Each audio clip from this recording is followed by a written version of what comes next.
میں نے عنوان قائم کیا ہے نبوت کی حقیقت. یعنی اب بہت سے عنوانات کے تحت ہم نبوت سے متعلق جو مباحث ہیں ان کو سمجھیں گے.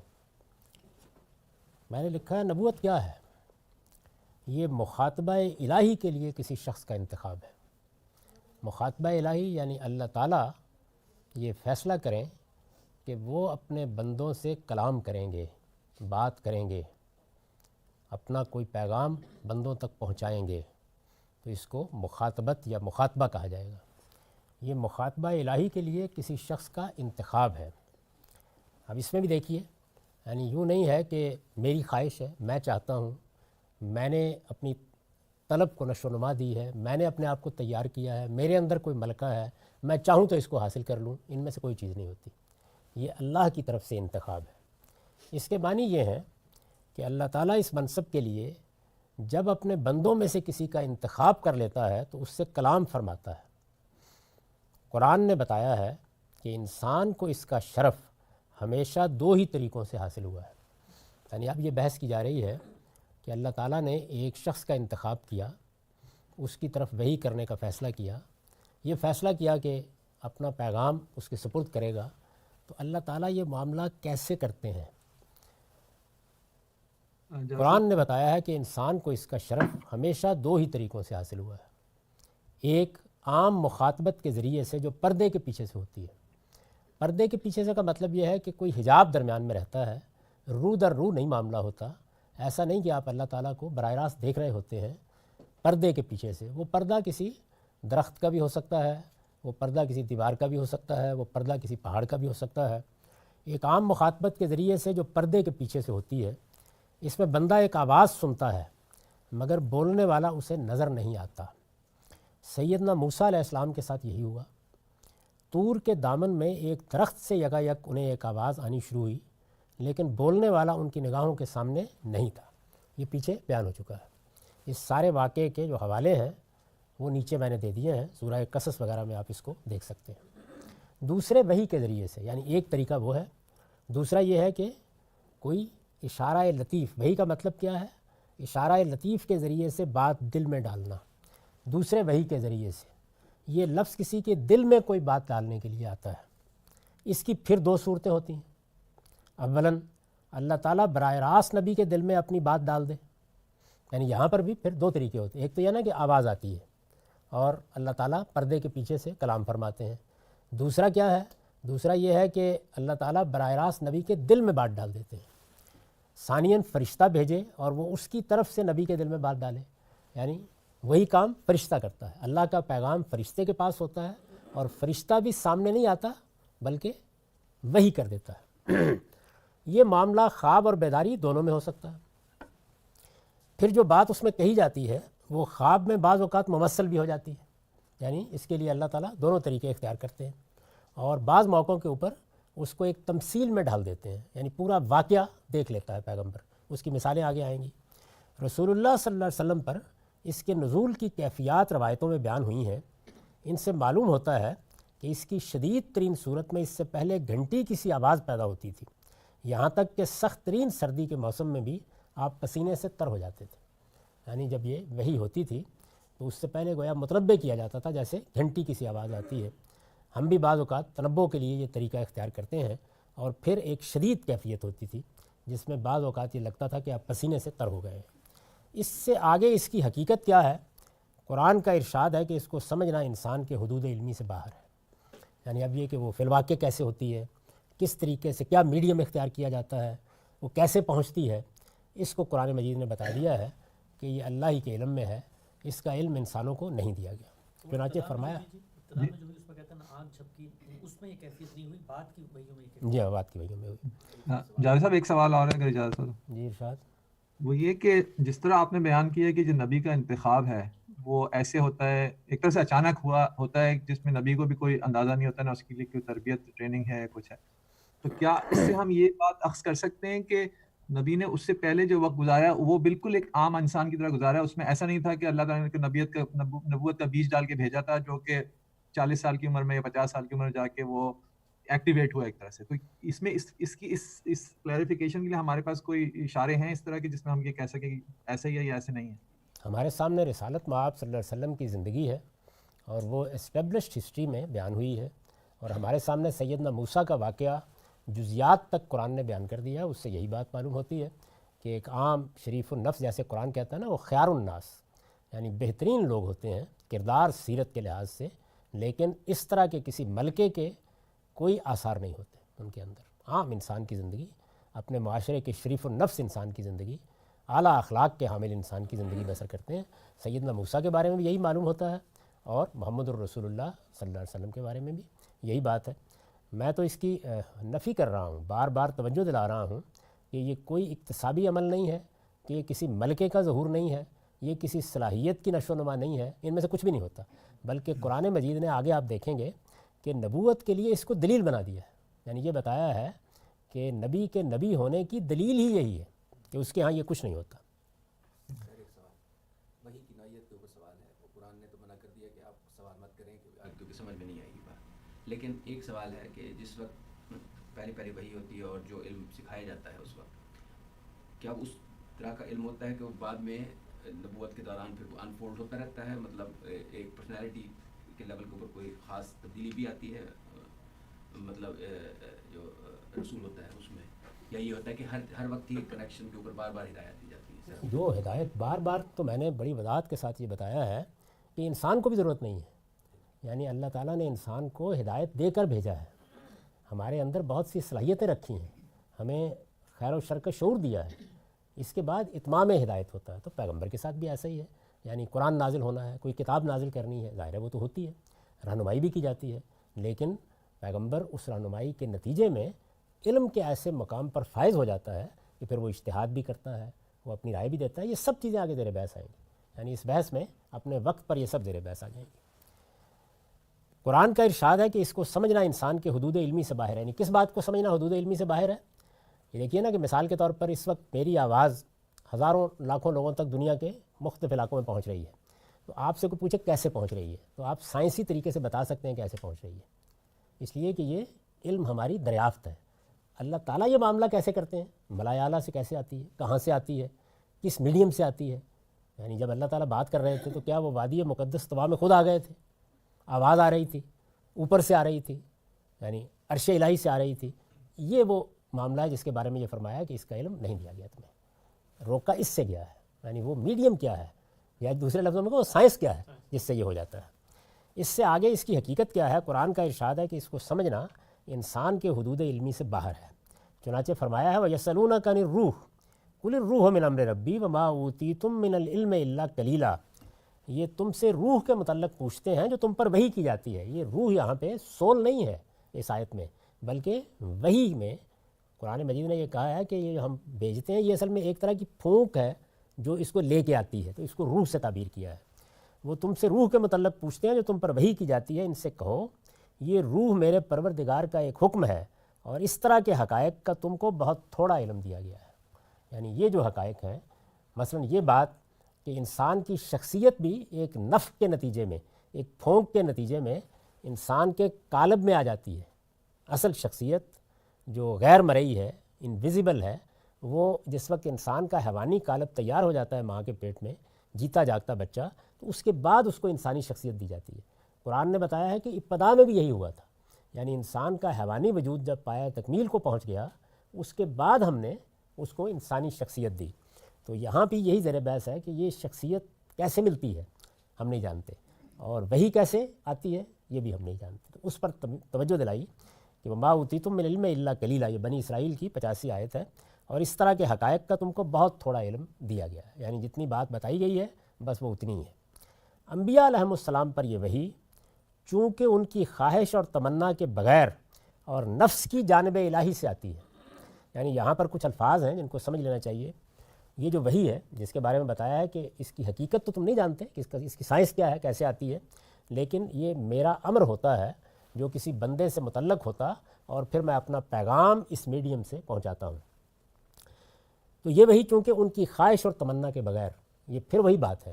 یعنی نہ وہ اس کے لیے تیاری کر رہے ہوتے ہیں، نہ اس کے لیے متمنی ہوتے ہیں، نہ کہیں بیٹھ کر یہ چلے مراقبے کر کے دیکھتے ہیں کہ اچھا کوئی روشنی مل جائے، کوئی نروان حاصل ہو جائے، ان میں سے کچھ نہیں ہوتا، نہ خواہش نہ تمنا، اور نفس کی جانب الہی سے آتی ہے۔ یعنی ہمارے نفس میں اللہ تعالیٰ نے جو مختلف پہلو رکھے ہیں ان میں سے ایک پہلو وہ بھی ہے جہاں شیطان وسوسے ڈال دیتا ہے، اور ایک پہلو وہ بھی ہے، یا یوں سمجھ لیں کہ جیسے آپ بعض موقعوں کے اوپر کسی چیز کو استعمال کرتے ہیں تو آپ اس میں دو جگہیں بنا دیتے ہیں سوئچ لگانے کی، یعنی ایک کو لگائیں گے تو بلب روشن ہو جائے گا، دوسرے کو لگائیں گے پنکھا چل پڑے گا۔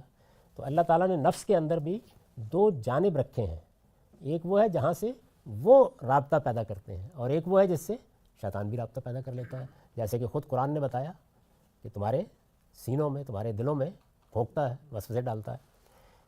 یہ وہی چونکہ ان کی خواہش اور تمنا کے بغیر نفس کی جانب الہی سے آتی ہے، اس لیے اس کی صحت کے بارے میں انہیں ہرگز کوئی تردد نہیں ہوتا، یعنی ادنا درجے میں بھی کوئی خیال نہیں ہوتا کیا ہو گیا ہے، جا کے پوچھیں، معلوم کریں، کوئی تردد نہیں ہوتا۔ وہ اس کو وصول کرتے ہیں جس طرح کہ آپ نے دیکھا سیدنا موسیٰ نے کیا۔ سردی کی رات ہے، اندھیرا ہے، ہاتھ کو ہاتھ سجائی نہیں دے رہا، کوئی تردد نہیں ہوا، کسی ورقہ بن نوفل کے پاس نہیں گئے، کسی سے مشورے کی ضرورت نہیں پیش آئی، اہلیہ سے آ کے نہیں کہا کمبل اڑاؤ مجھ کو، میرے ساتھ کیا معاملہ ہو گیا، کچھ نہیں ہوا ان میں سے۔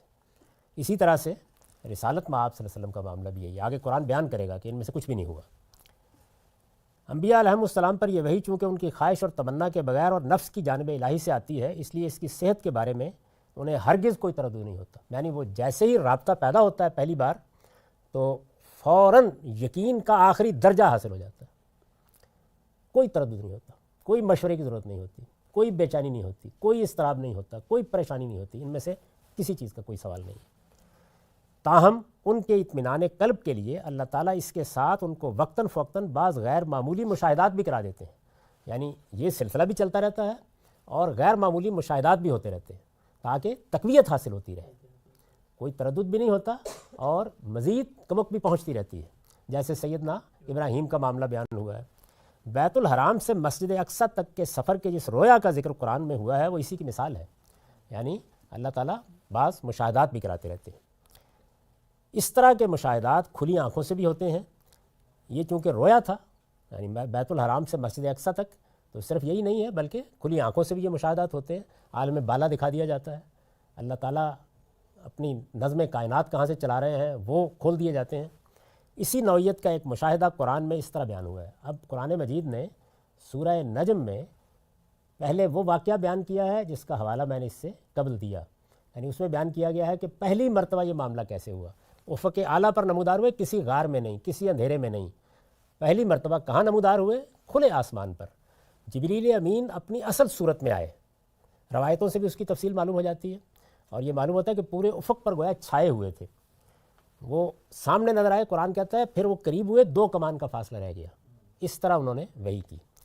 پھر قرآن نے کہا دوسرا واقعہ کیسے پیش آیا، یعنی تاکہ کوئی تردد باقی نہ رہے، اور یہ جو ہمارے ہاں قصے مشہور ہو گئے ہیں اس معاملے میں، یہ واہی قصے لوگوں کے ذہنوں سے نکل جائیں، پیغمبر اس طرح نہیں بنائے جاتے۔ تو اب دوسرا واقعہ بیان کیا ہے، بیت الحرام سے مسجد اقصیٰ تک کے سفر کے جس رویا کا ذکر قرآن میں ہوا ہے وہ اسی کی مثال ہے، یعنی غیر معمولی مشاہدات کی۔ اس طرح کے مشاہدات کھلی آنکھوں سے بھی ہوتے ہیں۔ اسی نوعیت کا ایک مشاہدہ قرآن میں اس طرح بیان ہوا، یہ دوسرا واقعہ ہے، یعنی قرآن مجید نے پہلے یہ بیان کیا کہ پہلی ملاقات کیسے ہوئی، اس کے بعد یہ بتایا دوسری کیسے ہوئی۔ دوسری کیا ہے، وَلَقَدْ رَآهُ نَزْلَةً أُخْرَىٰ عِندَ سِدْرَةِ الْمُنتَهَىٰ عِندَهَا جَنَّةُ الْمَأْوَىٰ إِذْ يَغْشَى السِّدْرَةَ مَا يَغْشَىٰ مَا زَاغَ الْبَصَرُ وَمَا طَغَىٰ لَقَدْ رَأَىٰ مِنْ آيَاتِ رَبِّهِ الْكُبْرَىٰ۔ یہ اسی سورہ نجم کی 13 سے 18 آیات ہیں، اور اس نے ایک مرتبہ پھر یعنی پہلی بار کے بعد دوسری مرتبہ اسے سدرۃ المنتہا کے پاس اترتے دیکھا ہے، جس کے پاس ہی جنت الماوا ہے۔ یعنی اب کیا ہوا، پہلی مرتبہ جبریل اس عالم میں نظر آئے، اور دوسری مرتبہ وہ عالم کھول دیا گیا، یعنی جس میں گویا اللہ تعالیٰ کی براہ راست بادشاہی یا عالم ناسوت کے بعد عالم لاہوت کی سرحدیں شروع ہوتی ہیں، جس کے پاس ہی جنت الماوا ہے، ٹھکانے کی جنت، یعنی جو ارواح اوپر جا رہی ہیں ان کو جہاں ابتدا میں ٹھہرایا جاتا ہے، جس کے بعد پھر ظاہر ہے سلا دیا جاتا ہے، تو فرمایا کہ وہ جگہ بھی کھول دی گئی۔ جب یہ ہوا، جب سدرہ پر چھا رہا تھا جو کچھ کے چھا رہا تھا، وہاں پر گویا ایک بیری کا سا درخت ہے جس کے اوپر اس وقت تجلیات و انوار کی بارش ہو رہی تھی، تو اس کو قرآن مجید نے بیان کیا ہے کہ سدرہ پر چھا رہا تھا جو کچھ کے چھا رہا تھا۔ اب یہ بتایا کہ جب یہ مشاہدہ ہوا، اتنا غیر معمولی مشاہدہ، اور یہ دوسرا واقعہ تھا، تو رسالت مآب صلی اللہ علیہ وسلم کا رد عمل کیا تھا؟ فرمایا ما زاغل بصر و ما طغی، اس کی نگاہ نہ بہکی نہ بے قابو ہوئی. لقد راء من آیات رب الکبریٰ، اس نے اپنے پروردگار کی بڑی بڑی نشانیاں دیکھی. یعنی اس وضوح کے ساتھ، اس طرح کوئی تردد، کوئی تذبذب، کوئی چیز نہیں ہوئی. اسی سورہ میں آپ آگے پڑھیں گے تو یہ کہا ہے کہ ما کذب الفؤاد ما رأى، یعنی دل میں کوئی ادنا تردد بھی نہیں گزرا. وہاں تو اس کی تفصیلات بیان کی جاتی ہیں کہ رسالت مآب صلی اللہ علیہ وسلم پریشانی کے عالم میں آ گئے، اپنی اہلیہ سے آگے کہا زملونی زملونی، وہ ورقہ بن نوفل کے پاس لے گئیں. اس کے بعد بعض بدبخت راویوں نے اس میں یہ چیز بھی داخل کر دی ہے کہ پھر یہ سلسلہ رک گیا، یہاں تک کہ آپ کا دل چاہتا تھا کہ آپ اپنے آپ کو پہاڑ سے گرا دیں. کئی بار خودکشی کی کوشش کی، اس کے بعد پھر سلسلہ درمیان میں رکا رہا. پھر ورقہ بن نوفل کے دنیا سے رخصت ہونے کے بعد تو بالکل ہی رک گیا. یعنی یہ سب جو قصے بیان کیے جاتے ہیں بالکل واہی قصے ہیں، ان کی کوئی حقیقت نہیں ہے. اس موضوع کے اوپر ہمارے ہاں بڑا تفصیلی کام کر کے ہم نے بتا دیا ہے کہ یہ ساری کی ساری روایت در حقیقت ان لوگوں کی بنائی ہوئی روایت ہے کہ جو پیغمبری کو بھی ایک صوفیانہ مشاہدے کے طور پر دیکھتے ہیں، اس کی کوئی حقیقت نہیں. تو قرآن مجید نے یہاں اس طرح اس کو بیان کیا ہے کہ اس طرح دیکھا. انبیاء علیہم السلام کے ساتھ مخاطبہ الہی کے یہ طریقے قرآن نے ایک ہی جگہ بیان کر دیے ہیں. یعنی یہ اوپر میں نے بتایا کہ یہ 3 طریقے اختیار کیے جاتے ہیں اور وہ سب بیان کر دیے ہیں. خود سورہ شورى میں ارشاد فرمایا ہے وَمَا كَانَ لِبَشَرٍ يُكَلِّمَهُ اللَّهُ إِلَّا وَحْيًا وَمِن وَرَاءِ حِجَابٍ أَوْ يُرْسِلَ رَسُولًا فَيُوحِي بِإِذْنِهِ مَا يَشَاءُ إِنَّهُ عَلِيٌّ حَكِيمٌ. یہ سورہ شورى کی 51 آیت ہے. انہیں اصرار ہے کہ خدا ان سے براہ راست کیوں کلام نہیں کرتا. ان سے کہو کسی انسان کی یہ شان نہیں ہے کہ اللہ اس سے روبرو بات کرے، الا یہ کہ وہ وحی کے ذریعے سے ہو یا پردے کے پیچھے سے، یا پھر کوئی فرشتہ بھیجے کہ وہ اس کے اذن سے جو وہ چاہے وحی کر دے. یقیناً وہ بڑا ہی عالی مقام ہے، بڑی حکمت والا ہے. آیت کے الفاظ سے واضح ہے کہ نبی کے دل میں یہ القاء محض فکر و خیال کی صورت میں نہیں ہوتا. یعنی ایسا نہیں کہ ایک خیال ڈال دیا اس کو آپ خود الفاظ دے دیں گے، بلکہ کلام کی صورت میں ہوتا ہے جس کو وہ سنتا، سمجھتا اور محفوظ بھی کر لیتا ہے. یعنی خواہ یہ کلام وحی کے ذریعے سے آئے یا فرشتہ پہنچائے، پردے کے پیچھے سے آواز آئے، کہ جیسے بات کرتے ہیں ہم اس طریقے سے کبھی آواز میں اور کبھی الفاظ دل میں ڈال دیے جاتے ہیں، لیکن یہ کلام ہوتا ہے جس کو وہ سنتا، سمجھتا اور محفوظ بھی کر لیتا ہے. اس کے الفاظ و اسالیب، یعنی اب یہ جو کلام ہے اللہ نے کرنا ہے، کرنا کس سے ہے؟ بندے سے کرنا ہے. تو اللہ جب بندے سے کلام کرے گا تو زبان، اسالیب، الفاظ کیا منتخب کرے گا؟ اپنی کوئی زبان نہیں. اس کے الفاظ و اسالیب البتہ بالعموم وہی منتخب کیے جاتے ہیں جو پیغمبر کے خزانہ علم میں پہلے سے موجود ہوتے ہیں. یعنی ظاہر ہے کہ پیغمبری جب دی جاتی ہے تو اس سے پہلے پیغمبر جس زبان سے واقف ہوتا ہے اس زبان کے الفاظ، اسالیب، انہی کو لے کر اللہ تعالیٰ کلام فرماتے ہیں، تاکہ اس کے لیے، کیوں ایسا کیا جاتا ہے؟ تاکہ اس کے لیے وہ کوئی ناقابل فہم اور اجنبی چیز بن کر نہ رہ جائے. سمجھ میں آنی چاہیے بات. تو پیغمبر کی زبان، اس لیے قرآن مجید نے اپنے بارے میں یہ کہا ہے کہ یہ بلسان عربی مبین ہے، واضح عربی زبان میں. دوسری جگہ تصریح کیا بلسانک، یہ آپ کی زبان میں. رسول اللہ صلی اللہ علیہ وسلم کو خاص طور پر کہا ہے کہ یہ آپ کی زبان میں. یہ اسی کا نتیجہ ہے کہ انبیاء علیہم السلام کے احوال و وقائع اور ان کی استعداد و صلاحیت کے لحاظ سے ان کی وحی میں بھی لفظ اور معنی دونوں کے لحاظ سے غیر معمولی فرق ہو جاتا ہے. یعنی یہی وجہ ہے کہ آپ کو زبور میں اور اسلوب ملتا ہے، تورات میں اور اسلوب ملتا ہے، انجیل میں اور اسلوب ملتا ہے، نبیوں کے صحائف میں اور ملتا ہے. اس لیے کہ نبی کون ہے، زبان کون سی ہے، زمانہ کون سا ہے، زبان کے اسالیب کیا ہیں، ان کا لحاظ رکھا جاتا ہے.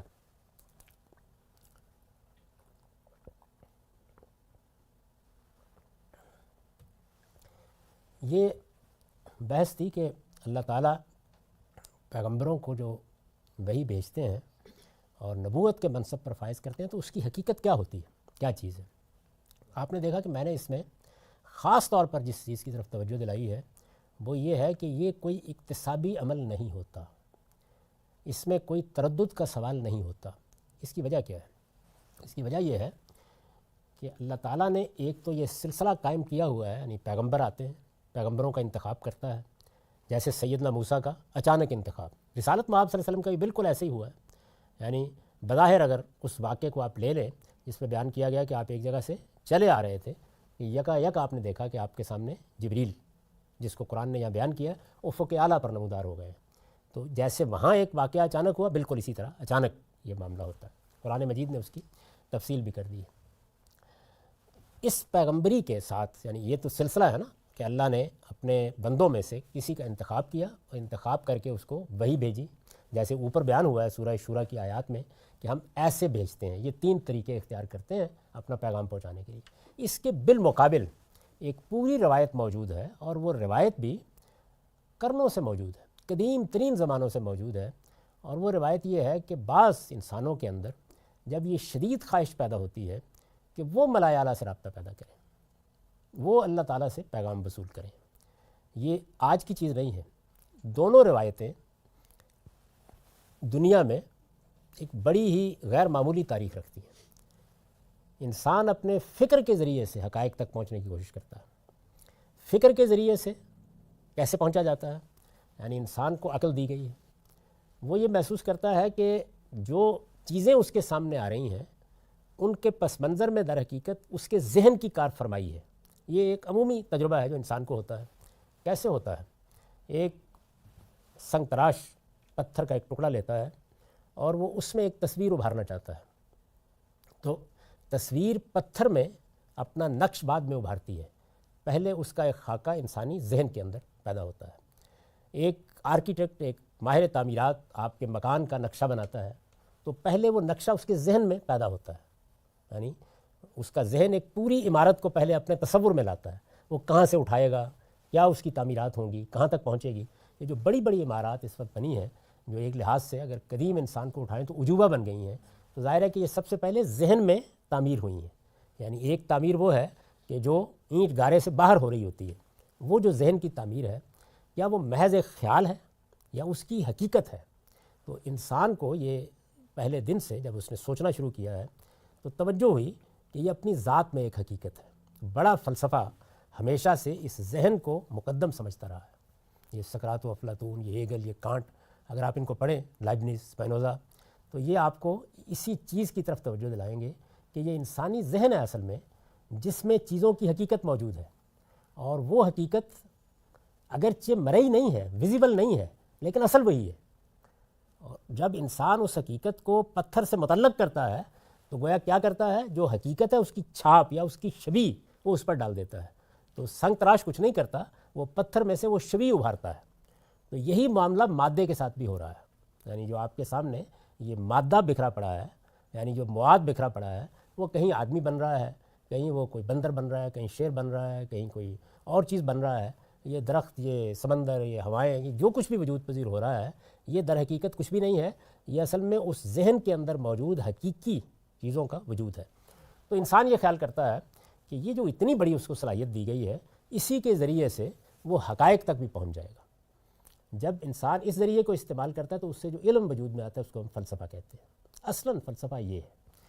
اس کے بعد ایک دوسرا پہلو ہے، اور وہ یہ کہ انسان، آپ جانتے ہیں کہ رات میں خواب دیکھتا ہے۔ رات میں جب ہم خواب دیکھتے ہیں تو ہم ہوتے ہیں، وہی ہمارا وجود، لیکن ایک دوسری دنیا سے ہمارا سابقہ پڑ جاتا ہے۔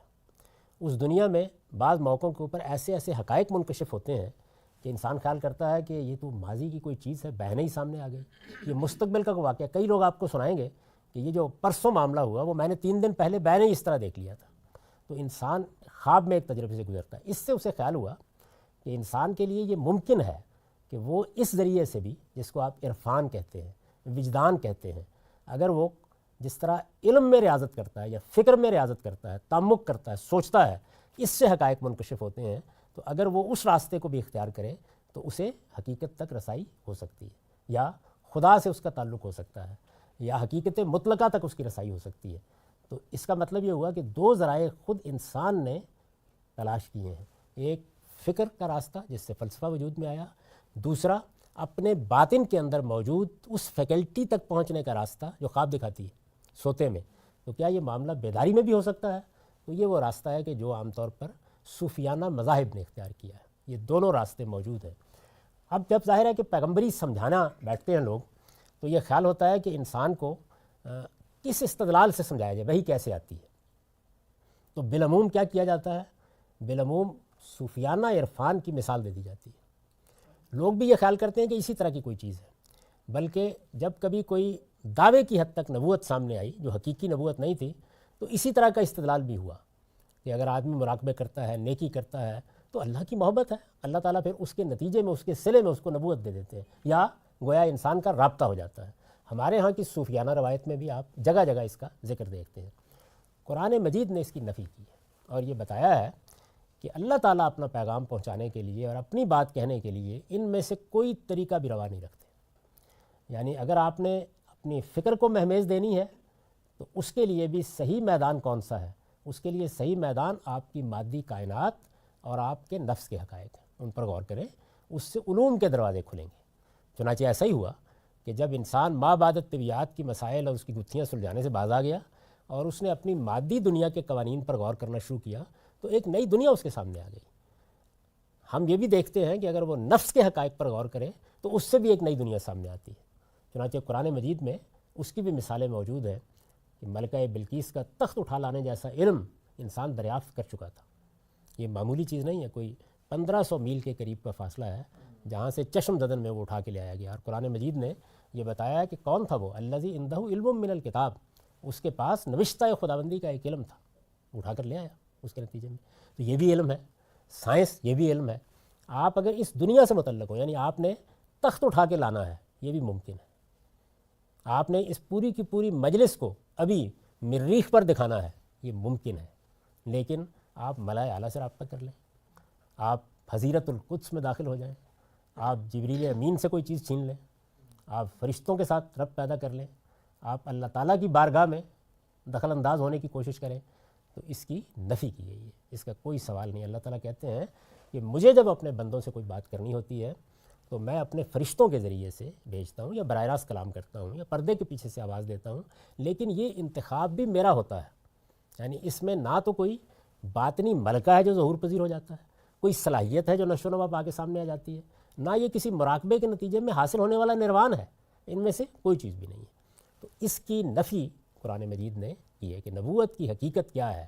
تو اگر آپ کو اللہ کی بات جاننی ہے، یعنی دنیا کے اندر اللہ تعالیٰ نے جو علوم فنون رکھے ہیں، جو راز رکھے ہیں، جو اسرار رکھے ہیں، ان کو آپ نے تلاش کرنا ہے، ان کی جستجو کرنی ہے، تو اس کے دروازے کھلے ہوئے ہیں، لیکن اس بارگاہ میں داخلے کا کوئی راستہ نہیں۔ یعنی آپ نیکی کریں، آپ خیر کے علمبردار بنیں، آپ تقوی کے اعلیٰ معیار پر پہنچیں، اس کا نتیجہ آخرت میں اللہ تعالیٰ کے انعامات کی شکل میں ملے گا۔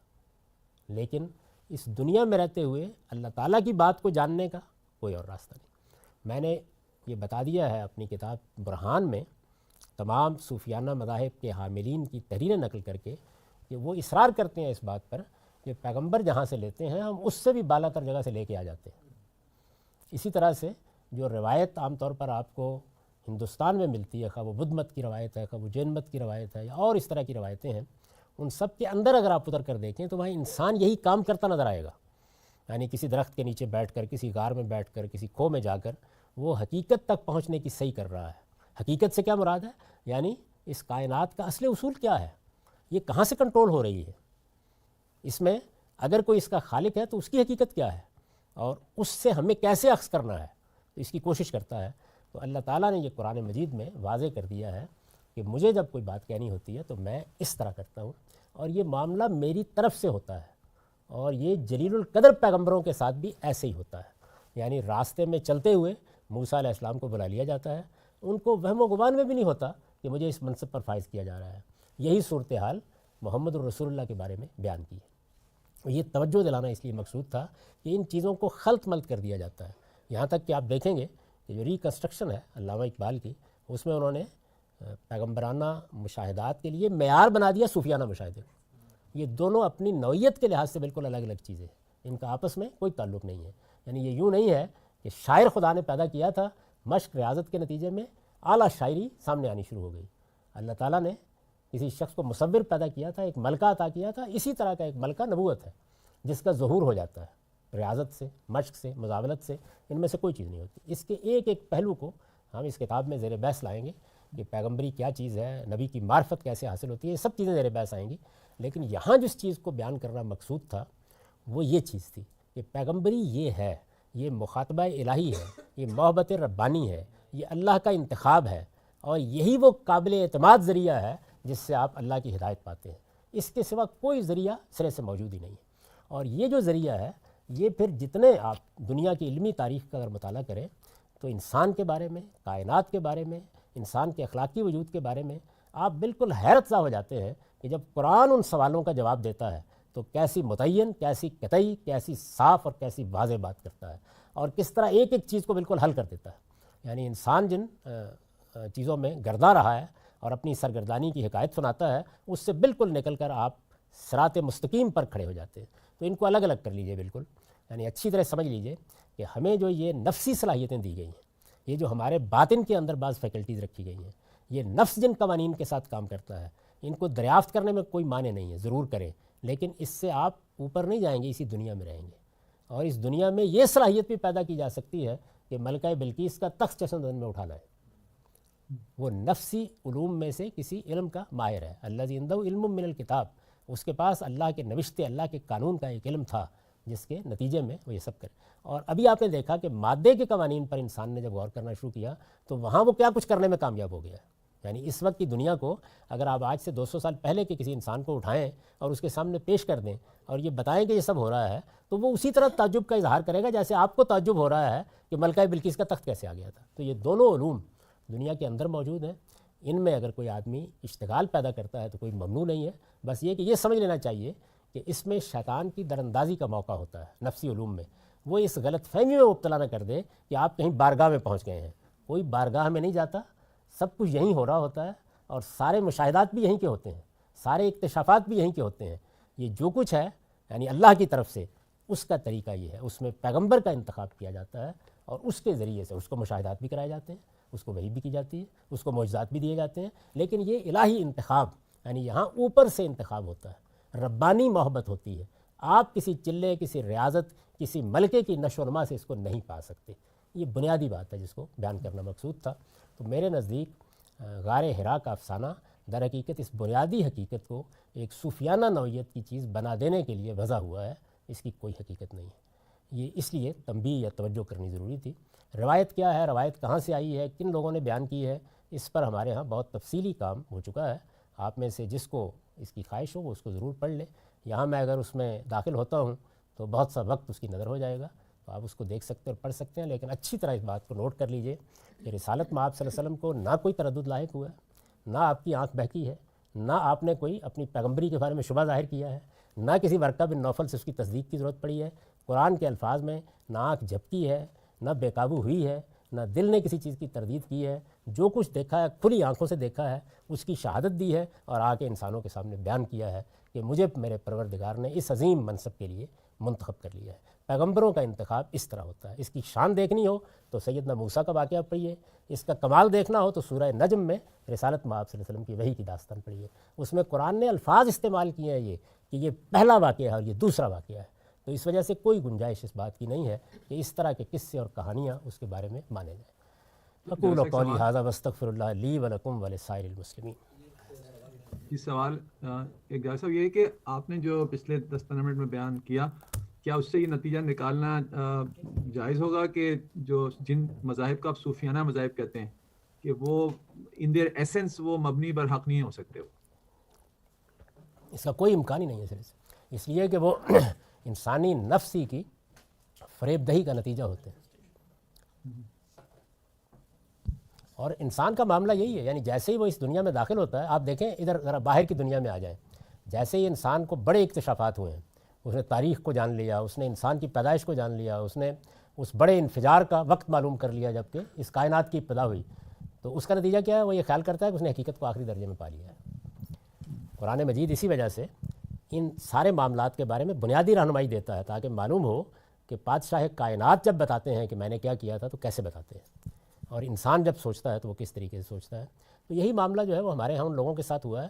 اس کو کسی اپنے ہاں یا غیر میں تقسیم مت کیجیے، یعنی آپ ہندوؤں کے ہاں دیکھ لیں، آپ مسیحیوں کو دیکھ لیں، آپ یہودیوں کے ہاں دیکھ لیں، یہ صوفیانہ مذاہب جو ہیں ان کی پوری تاریخ یہی بتاتی ہے کہ وہاں انسان انہی مراحل سے گزرتا ہے، اور وہ بھی ایک دنیا ہے، بہت بڑی دنیا ہے۔ میں نے عرض کیا کہ اگر اس دنیا کا بھی سچا علم انسان حاصل کرے تو ملکہ بلقیس کا تخت اٹھا لا دے سکتا ہے چشم زدن میں، پلک جھپکنے میں۔ اس وقت بھی یہ ساری مجلس جو ہے یہ پلک جھپکنے میں دنیا بھر میں دکھائی جا سکتی ہے۔ تو وہاں پر بھی واقعہ اس طرح ہوا ہے، وہ علم ہے، اس کا اللہ تعالیٰ کی محبت سے تعلق نہیں ہے۔ یعنی وہ ایک محبت تو ہے نا، یہ سائنسدان بھی جو کچھ کر رہے ہیں وہ اللہ ہی کا دیا ہوا ہے، لیکن وہ ایک دوسری دنیا ہے۔ لیکن جیسا ہم اس کو ایسے کیوں نہیں دیکھ سکتے کہ قرآن میں 2 طریقے بیان کیے گئے ہیں جس طرح سے اللہ تعالیٰ نے انسان سے رابطہ کیا، لیکن اس میں کوئی تیسرے یا چوتھے یا 5ویں طریقے کی نفی تو نہیں ہوتی صرف ان 2 کے کہنے سے. یہ ہم نے اس پہلے 2 کے ذکر سے یہ کس طرح ہم نے کنکلوڈ کیا کہ باقی اور طریقہ کوئی نہیں ہو سکتا؟ آپ کی 2 سے کیا مراد ہے؟ 2 سے مراد یہ اللہ تعالیٰ نے حجاب کے پیچھے سے براہ راست بات کی یا کسی وحی کا طریقہ استعمال کیا، وحی میں کسی یہ تو 2 ہے ہی نہیں ہے، جی؟ یہ تو میڈیم ہے، 2 نہیں ہے. جو اصل بات ہے جس پر میں نے اتنی دراز نفسی کی ہے وہ یہ ہے کہ انتخاب خدا کا ہوتا ہے، جی اکتساب نہیں، تعلیم نہیں، تربیت نہیں، نشو و نما نہیں، انتخاب خدا کا ہوتا ہے. یہ تو بات کا معاملہ ہے کہ اب انتخاب ہوگا تو کیا کرے گا اللہ تعالیٰ.